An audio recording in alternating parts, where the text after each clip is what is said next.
Polo in for service and inspection and MOT. No mention of this at all, as you can see. We've got lots of shiny bits, and there's not a lot left of the disc face, as you can see there. And now if you look at the pad, it's metal on metal, completely worn down. I'll show you a new one. That's a new one. No mention of any noise or that the brakes pull to one side either, so always worth looking out for.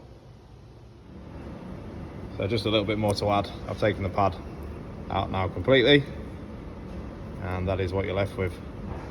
Pretty impressive.